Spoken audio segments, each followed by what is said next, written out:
అందరికీ నమస్కారం. ప్రత్యేకంగా జగిత్యాల్ ప్రజలకి, జగిత్యాల్ ఎమ్మెల్యేకి, జగిత్యాల్ జిల్లా ఎస్పీకి, మన రాష్ట్ర ప్రభుత్వం, మన లైట్ వెయిట్ ముఖ్యమంత్రికి ప్రత్యేకంగా వీళ్ళకి నమస్కారం.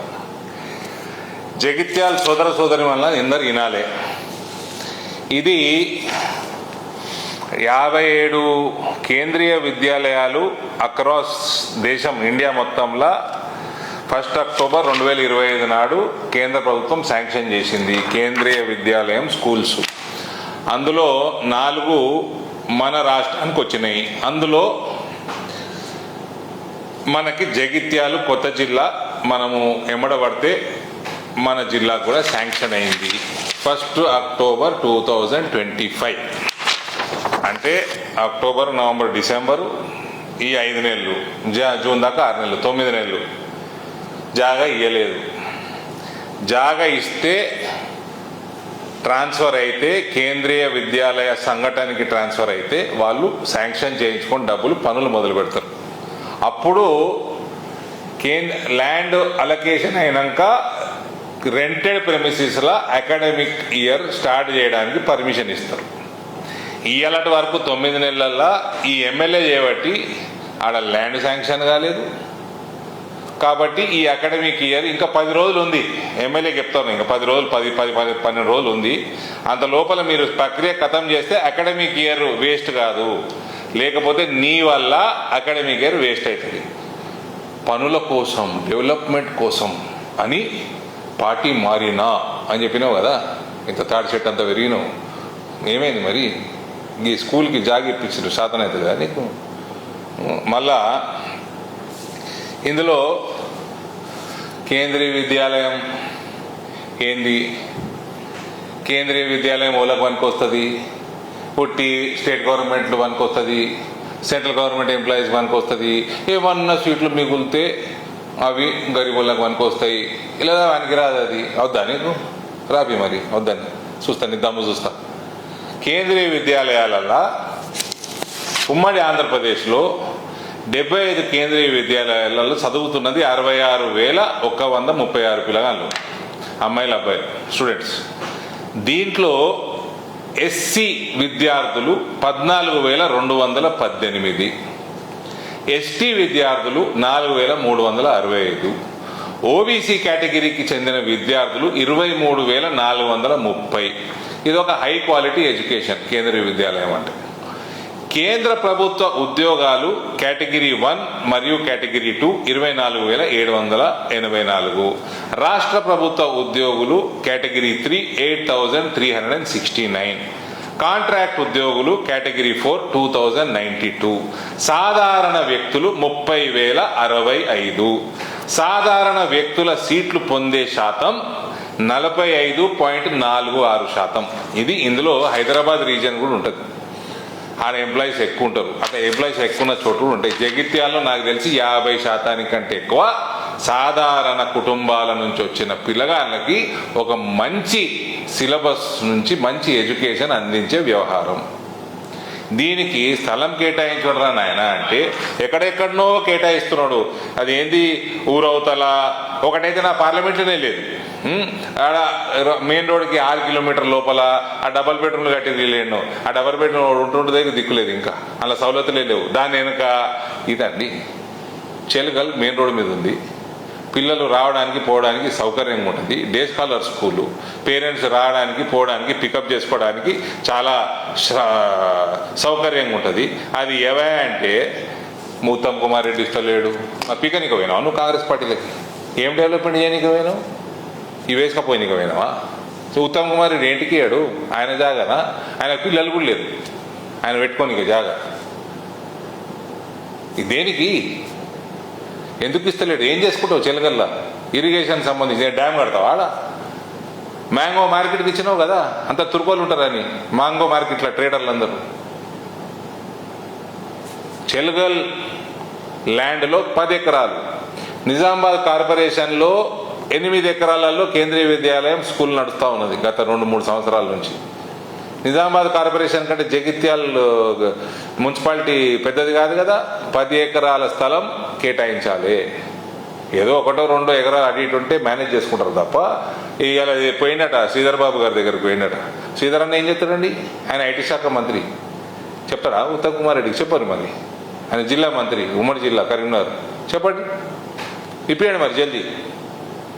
దీనికోసము ఇస్తలేడని ఒక అకాడమిక్ ఇయర్ పోతుంది. జగిత్యాల ప్రజలకి, జిల్లా ప్రజలకి మంచి ఎడ్యుకేషన్కి సంబంధించి వాళ్ళ పిల్లలకి ఒక అకాడమిక్ ఇయర్ వేస్ట్ చేస్తుండని నేను వచ్చి ఇప్పటికే మస్తు ప్రెస్ మీట్లు పెట్టా. ఈయన మస్తు అన్న, అయినా కూడా ఈయన బుద్ధి వస్తలేదు. ఎమ్మెల్యేకి ఏదో పనికి వాళ్ళ ల్యాండ్లన్నీ ప్రపోజల్ చేస్తున్నాడు. నేను అక్కడ ఎల్లుండి 18వ తారీఖు నిరాహార దీక్ష కూర్చుంటాను. పీస్ఫుల్గా నిరాహార దీక్ష చేస్తాము. తప్పేందండి?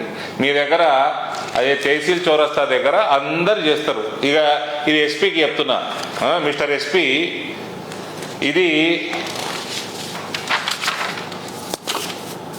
డేట్లు కూడా ఉన్నాయి నా దగ్గర. జీవన్ రెడ్డి గారు అప్పుడు కాంగ్రెస్ పార్టీలో ఉన్నాడు. పార్లమెంట్లో indisciplined fellows MPs, Congress party ఎంపీలను తీసి బయట సస్పెండ్ చేసేస్తే వాళ్ళని ఎందుకు సస్పెండ్ చేసినా నిరసన అదే తహసీల్ చౌరస్తాలో. ఇక అప్పుడు బీజేపీ నియంత్రిత్వ ధోరణి అట. ఇగో ఇప్పుడు మీదేం ధోరణి మరి? కాంగ్రెస్ పార్టీది. వాళ్ళు చేయించుకున్నారు వాళ్ళ ప్రభుత్వంలో ఉన్నప్పుడు 23 డిసెంబర్, ఇది 22 డిసెంబర్ 2023 నాడు వీళ్ళు చేసుకున్నారు. కాంగ్రెస్ వాళ్ళు వాళ్ళ ప్రభుత్వం ఉంది, వాళ్ళు చేసుకొని ఇచ్చారు. అంతకుముందు టీఆర్ఎస్ వాళ్ళు 7th ఏప్రిల్ 2022 అప్పుడు వాళ్ళ ప్రభుత్వం ఉండే. బియ్యం కొనాలి, కేంద్ర ప్రభుత్వం బియ్యం కొనాలని మొత్తం జగిత్యాల జిల్లాకు సంబంధించిన టీఆర్ఎస్ నాయకులు ఆడ ముందర టెంట్లు వేసేసి మొత్తం చౌరస్తా మీద ఒక సైడ్ రోడ్డు ట్రాఫిక్ ఆపుకొని వాళ్ళు చేశారు. దీని ఫోటోలు. Mister SP, system runs you don't run the system. You are paid by the peoples money, not your lightweight chief minister or your MLA. You cannot function on their behest. How dare you deny permission for my party? Don't you think we will note this? ఎట్లా అయ్యావు permission? మేము కూడా చేసినాం ఈడ 2-3 ఏళ్ళ కింద. ఈడ మేము కూడా చేసినాం ధర్నా అదే చౌరస్తా కాడ. మాకు ఇప్పుడు ఎందుకు ఇయ్యారండి పర్మిషన్? నిరాహార దీక్ష చేస్తామంటే ఎవరి కోసం చేస్తున్నామండి? పార్టీ మారి పైసలు ఇస్తలేడు రేవంత్ రెడ్డి అని చేస్తున్నామా? జగిత్యాల పిల్లగాళ్ళ కోసం చేస్తున్నాము. రాబోయే జగిత్యాల తరం కోసం చేస్తున్నాము. ఆడ నిరాహార దీక్ష చేస్తుంటే ఎందుకో ఇస్తలేడు? నీకు ఓడిస్తుండే జీతము?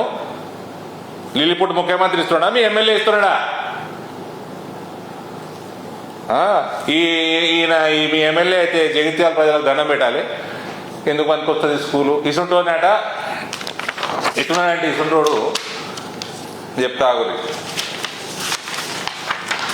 ఏంది, హాస్పిటల్ కడదామని ఒక మంచి హాస్పిటల్ ఇనాగ్రేషన్కి మన హాస్పిటల్ కడదామంటే ఏంటికి హాస్పిటల్ ఏంటికి? ఒకటి రోగులకే పనిచేస్తుంది, వేరే వాళ్ళకి పనిచేయదు, సామాన్యులకు పనిచేయదు, రోగాలు వచ్చిన వాళ్ళకి పనిచేస్తుంది. ఏంటికి? పైసలు దండగన్నారట. అట్లనే డ్వాక్రా మహిళలకి, సెల్ఫ్ హెల్ప్ గ్రూప్స్ మహిళలకి లోన్లు ఇద్దామంటే చీ ఎందుకు ఒకటి మహిళలకి పనిచేస్తుంది, అది యూత్కి, మగోళ్ళకి, అందరికి పనిచేయదు. ఏంటికి ఇచ్చుడు లోన్లు? అరే వాళ్ళ స్వయం ఉపాధి కోసము వాళ్ళు ఏమన్నా చిన్న కుటీర పరిశ్రమలు పెట్టుకుంటారు. అని కేంద్ర ప్రభుత్వం ఇస్తా అంటే గిసుంటోడు సంజయ్ కుమార్ వస్తుంటాడు అద్దొద్దొద్దన్నట. రైతులకు ఏమైనా రుణమాఫీ చేద్దాము, రైతులకు ఇంకేమన్నా స్కీమ్ పెట్టిద్దామంటే ఉతి రైతులకు ఏమనికి వస్తుంది? అట్లున్నది. అకల్ మందా అకల్ తక్కువ మీరే నిర్ణయం చేసుకోవాలి. స్టేడియం కట్టిద్దాము అంటే ఇది ఉట్టి యువకులకే, పిల్లగాళ్ళకే కదా, ఆటలాడేటోళ్ళకే కదా. అట్లా. సో మహిళల ఇళ్ళల్లో మొగోళ్ళు ఉండరా? మహిళల ఇళ్ళల్లో పిల్లగాళ్ళు ఉండరా? చదువుకునేటోళ్ళు ఉండరా? ఏమే ఎమ్మెల్యే ఏం మాట్లాడుతున్నావు? ఆలోచన చేసి మాట్లాడు. రోగాలు వచ్చేటోళ్ళు ఉండరా? హాస్పిటల్ నీకు రోగం వచ్చినాక హాస్పిటల్ నీకు రాదా రోగం? నువ్వే డాక్టర్ ఒకడివి. నీయాసుంటోడట ఒక రాష్ట్రానికట హెల్త్ మినిస్టర్ అయినట. ఆడ ఆ రాష్ట్రంలో డాక్టర్లు అందరూ ప్రభుత్వం అంతా కలిసి మెంటల్ హాస్పిటల్ కట్టినట. మెంటల్ హాస్పిటల్ కట్టి ఈయనని ఇనాగ్రేషన్ పిలిచేటట. ఎవరు? మీ ఎమ్మెల్యే సంజయ్ కుమార్ పిలిస్తే, ఇసుంటోడిని పిలిస్తే పోయిందట. పోయి మంచి హాస్పిటల్, పెద్ద ప్రెమిసెస్, అంత ఇన్ఫ్రాస్ట్రక్చర్ బ్రహ్మాండంగా ఉంది, డాక్టర్లు అందరూ ఉన్నారు. చూసి ఇది ఇంటి కోసం కట్టిండ్రు, ఏందరు ఉంటారు పాగలగాళ్ళు, వీళ్ళందరికీ ఇంత పైసలు ఎందుకు దండగా చేసిర్రు అని అన్నాడు. అంటే డాక్టర్లు అందరూ ఒకళ్ళ ముఖాలు ఒకరు చూసుకుంటారు. అయితే మీ ఎమ్మెల్యే ఏమని అడిగినట, ఎందుకంటే ఒకళ్ళ ముఖాలు ఒకరు చూసుకుంటారు అంటే ఫస్ట్ పేషెంట్ దొరికిందని తీసుకుపోయి అడ్మిట్ చేశారు. అట్లున్నాడు మీ ఎమ్మెల్యే. ఇట్లాంటి వాళ్ళు ఓట్లు వేసి మనం గెలిపించుకున్నందుకు నెత్తులు వాళ్ళ కొట్టుకోవాలి. మనం కేంద్రీయ విద్యాలయం వస్తే ఏంటికి మనకు వస్తుంది అనేటువంటి మనము ఎట్లా ఎంటర్టైన్ చేస్తామండి చెప్పండి. ఓ తర్వాత తరం ఆలోచన లేదు. మా జాగాలు ఏడున్నాయి, మా చుట్టాల జాగాలు ఏడున్నాయి, మా దొరల జాగాలు ఏడున్నాయి, ఇవి చూసుకొని ఆడ వాల్యూలు పెరుగుతాయి, ఇన్స్టిట్యూషన్లు అన్నీ ఆడ పెడతాము, ఇంటిగ్రేటెడ్ స్కూల్ తెస్తాడు. తేవయా ఎవడొద్దను, నేను దేవద్దనా? నువ్వు పార్టీ మాది 2 సంవత్సరాలు దాటిపోయింది, పీక్తున్నావు ఇన్ని రోజులు. ఎవడొద్దన్నాడు? కాబట్టి ఇవన్నీ ఫాల్తు లెక్కలు బంద్ చేయి, తొందరగా 10 రోజులు తీసుకురా. నాకేం షోక్ లేదు వచ్చి ఎండలో కూర్చొని ఉపాసం ఉండనీకే, నాకేం షోక్ లేదు. నువ్వు ఎల్లుండి పర్మిషన్ రానియలేదనుకో మీ ఎస్పీకి చెప్పి, మీ ఎస్పీ కూడా ఓటు కోసం పనిచేస్తున్నా అర్థమవుతలేదు నాకు, ఎల్లుండి రానియమేమో అంతే కదా. ఎల్లుండి బాజాబ్తో వస్తాడు. నువ్వు దీనికి టెంట్లు వేసి మాకు సౌకర్యాలు ఏర్పాటు చేయకుండా అది చేయకపోతే నేను ఏదో ఒకటి చేసిపోతాడు. దాని తర్వాత ఒక ప్రోగ్రాం చేస్తా, మీ ఎస్పీ నెత్తి వల్ల కొట్టుకోవాలా. అరవింద్ ధర్మపురికి పర్మిషన్ డినై చేసినందుకు అప్పుడు గమ్మున నిరాహార దీక్షకు పర్మిషన్ ఇస్తే అయిపోతుండే అని నెత్తి వల్ల కొట్టుకోవాలి. అట్లాంటి ప్రోగ్రాం చేస్తా బిడ్డ. మంచి మంచి వాళ్ళనే కథం పట్టించినాం. మీ చెల్లె ఏమవుతుందో, మీ కల్వకుట్ల ఈ కాంగ్రెస్ వాళ్ళకి బుద్ధి ఉండాలి. ఈయన ముమ్మాటికి ఎప్పటికైనా టీఆర్ఎస్ వాడు అయినా మీకు బుద్ధి ఉండాలి. జీవన్ రెడ్డి గారిని వదులుకున్నారు. సరే ఆయన ఏజ్ అయిపోయిందా ఏమైపోయిందా, కానీ ఆయన ఒక బ్రాండ్ ఉండే కదా. ఈయన కోసం ఆయన ఈయన ముమ్మాటికి చెప్తున్న కాంగ్రెస్ వాళ్ళకి, ఈయన నరాన టీఆర్ఎస్ పాడైతుంది ఈయనకి. కాంగ్రెస్ వాళ్ళు బకరైన అంతే. కాబట్టి mister SP, behave yourself. Nobody is paying you except for the people of Telangana. You cannot act on the behest of your light-weighted chief minister or your MLA or any Congress leader there. You cannot stop in a democracy. You cannot stop an peaceful agitation. Start behaving. Thank you. Bharat Mata ki Jai.